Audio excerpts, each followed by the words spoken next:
이번에 이제 그 윤석열이 취임 후 첫 재산 등록을 했는데 윤석열 재산이요 1년 사이에 7억 3천만 원이 늘어났어요. 1년에. 물론 여기 쉴드가 있기는 해. 뭐 퇴직금 받았다. 검찰총장 퇴직금 받았다. 그리고 부동산 값 올랐다 이렇게 얘기하는데 좀 이해가 안 되는 게 나는 이걸 딱 보자마자 147억 특수활동비가 왜 생각이 났을까? 우연이겠죠. 우연히. 그 문득 생각이 난 거겠죠. 아니 그 생각이 문득 났어요. 아무 관계 없어요. 그러니까. 7억 3천만 원이 올랐어 1년에. 보통 서민들 평생 모으기도 힘든 돈이에요. 신기하더라고 이상하게. 내가 그런 생각한 내가 잘못된 거지. 잘못된 반성하겠습니다. 예. 네. 윤석열 재산 현황 한번 볼까요? 여기 윤석열 재산 현황이에요. 부부간의 재산은 한 사람의 재산으로 봐요.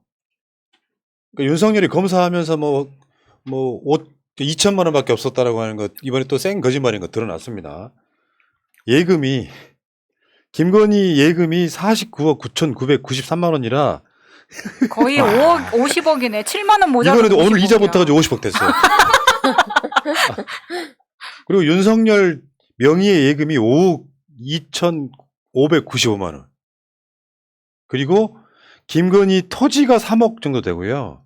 김건희 건물이 18억인데 이게 아크로 비슷해요. 네, 이게 18억짜리가. 하필 또 18억이야. 어떻게 1년 만에 이렇게 늘어나지? 왜냐하면 아크로비스타 가격이 예를 들면 윤석열 지금 퇴직금이 한 2억 정도 된다고 네, 알려져 있거든요. 퇴직금 2억인데 부동산이 5억이 올랐어야 이게 와꾸가 맞는 거 아니에요? 근데 작년에 신고할 때 아크로비스타 가격이 15억 5천이었거든요. 근데 올해 18억이면 2억 5천이 늘어난 거예요. 거기에다가 퇴직금 2억이면 4억 5천이죠. 나머지가 어디 있는지 추적을 해야 되는 건데 원래 윤이 이제 검찰총장 당시에 21년에 등록했던 재산은 69억 9천이었으니까 거의 70억이었거든요. 근데 올해 2월 대선 등록할 때는 77억 5천만 원 정도 됐습니다. 그러니까 그러니까 검찰총장 때에 비해서 8억이 늘어난 거였어요. 근데 너무 웃긴 게 당선 후에 다시 76억 4천이 되거든요. 그러니까 2월에 대선 등록할 때 77억이었는데 당선 후에 76억 4천이 되면서 대선 전후에 약 1억이 감소한 것으로 추정이 되는데 이것도 골 때리는 거 이제 하나만 더 짚고 넘어가면 아크로비스타 같은 고급 아파트가 물론 거기 헬기장도 없더라. 뭐 그렇긴 하지만 그 아파트가 지금 18억? 네, 15억? 18억. 아마 15억 아니에요? 다른 작년에. 부동산 그러니까 상가 뭐 이런 게 있고 그러면은 어찌됐건 간에 이 정도 돼. 사실 지금 현재 이걸로 팔릴 수 있어요? 이걸로 팔렸다 그러면 언론에 대박 나지. 그렇죠. 실제로 거래가 이렇게 된다. 네. 그러니까 윤석열 재산은 더 많은 거예요. 그렇죠. 저게 공시지가 18억이라는. 요게 뭐 소문에 의하면 아크로비스타 그 정도 한 40억 정도는 줘야 된다 이렇게 할 정도면 거의 윤석열 재산은 100억 가까이 되는 거죠. 일단 드러난 것만이요. 근데 윤석열 명의에 지금 5억이 있고 나머지가 다 김건희 여사 명의에 있기 때문에 그래서 정리가 안 되는 겁니다. 근데 여기서 의문점이 하나 제기됐죠. 왜냐면 김건희가 최근에 달고 나왔던 보석들이 있어요. 짝퉁이 아닌 이상. 리얼리. 저번에 봐봐요. 언니가 지월리를 좋아하더라고. 추정가 6,200만 원짜리 목걸이. 마차가 주장하기로는 1억 500만 원으로 주장했던 목걸이입니다. 네. 반클리프 아펠이고 저게 사이즈가 두 가지인데 제가 볼 때는 큰 거 쓴 것 같은데 지금 언론에서는 6,200만 원이라고 네, 이야기하고 여기 지금 있습니다. 등록이 안 됐고요. 네. 두 번째 저 브로치. 여기 이제 2,600만 원짜리. 네, 미국 티파니사 제품 2,600만 원. 그리고 또 현충일 등 착용했던 팔찌 요런 거는 추정가가 1,500만 원 이상. 두 개 합쳐서. 이게 등록이 안 됐어요, 지금. 그리고 그때 저 목걸이 할 때 같이 했던 귀걸이도 2,400만 원짜리거든요. 그라프 거라고. 근데 그것도 안 되어 있는 거죠. 그러면 여기서 이제 의문점이 생기는 거예요. 내 거 아니니까 등록 안 했지 할 수 있잖아요. 그럼 저번에 자켓도 미발매품 네. 그 협찬 받았냐 안 받았냐 그렇게 물어본 적 있잖아요. 네. 근데 협찬을 받았어도 그러니까 예를 들면 여기에 대한 물음을 하게 되면 협찬 받은 거다. 협찬도 그냥 한번 쓰고 버리는 거냐. 아니면 계속 사용 계속 사용하게끔 해주는 거냐. 이런 문제가 생기는 거예요. 예를 들어서 최순실 같은 경우에 말을 임대라는 형식으로 해서 제공을 했지만 그리고 소유권도 삼성에 남아 있었지만 뇌물로서 성격이 인정된다라고 이야기를 했었거든요. 이거를 그냥 간단하게 이야기하면 하루 임대료 상당히 이득을 얻은 거예요. 만약에 그냥 예를 들어 렌트를 한 거라면.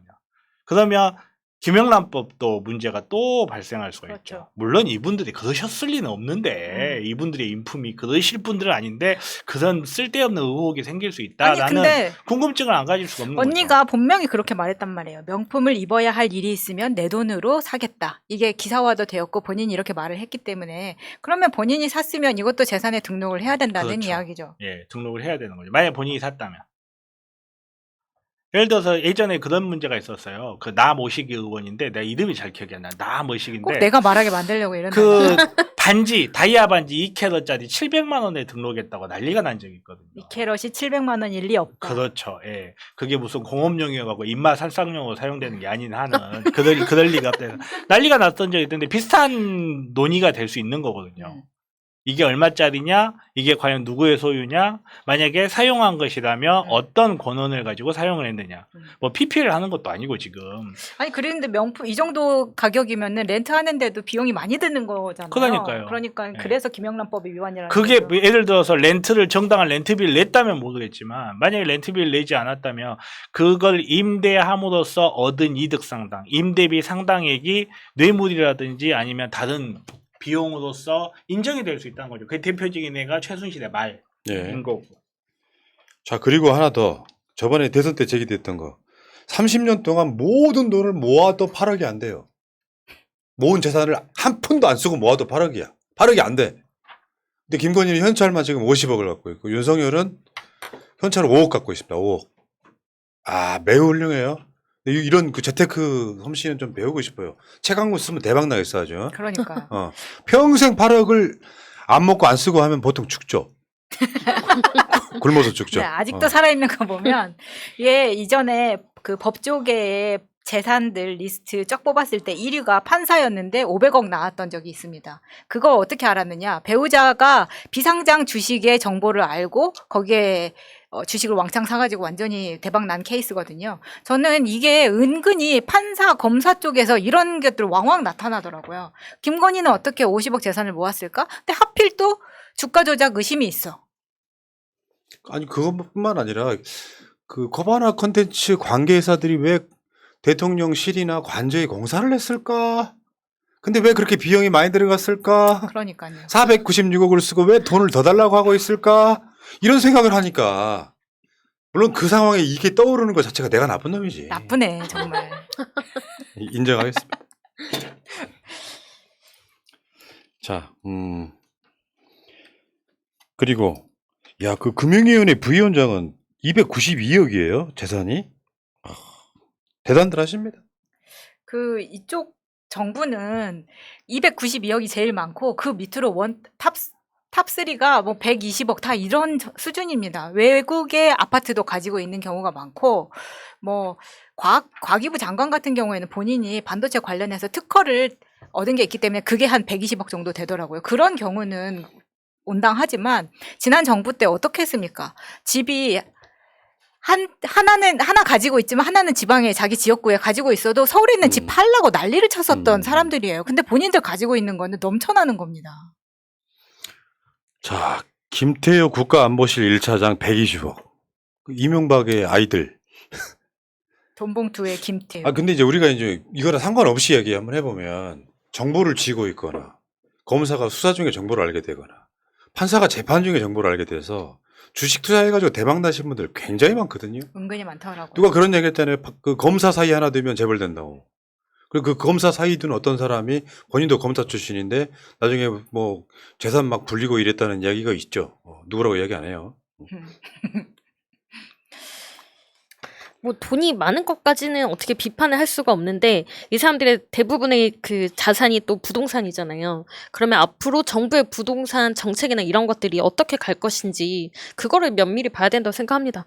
특히 강남 3구에 부동산 가진 사람들이 많은데 강남 3구에 대한 부동산 정책 어떻게 갈 건지 거기에 대한 세금 어떻게 갈 건지 이런 것들을 보고 그거에 대해서 비판을 하는 게 맞다고 네, 생각이 네. 듭니다. 윤석열이 어저께 뭐라 그랬냐면 소상공인 자영업자 삶을 챙기는 게 국가의 존재 이유래. 우리 성렬이가 달라졌어요. 근데 이건 거짓말이기 때문에 열받는 거예요. 진짜 부자들은 세금 깎아줌으로써 사실상 세금을 깎아주면 소득 증대 효과가 생기잖아요. 근데 그 사람들은 세금을 깎아줌으로써 그 세금 깎아주는 것만 수천만 원, 수억 원 이익이잖아요. 그래놓고 저 전통시장이나 뭐 시장 방문해가지고 소상공인 자영업자를 챙기는 게 국가의 존재 이유래. 진짜로 그렇습니까? 윤석열 씨 진짜로 그렇습니까? 아니 그거는 엊그저께 말한 것처럼 전 정부에 대해서 앞으로 탓하지 않겠다라고 말한 거랑 똑같은 맥락이라고 봅니다. 뭐 크게 기대되지 않는다는 거죠. 네. 그러니까 이게 행동으로 옮겨졌을 때만이 그 말이 의미가 있는 거라고 보고요. 최근에 바이든이요. 최대 규모의 학자금 대출을 탕감하겠다.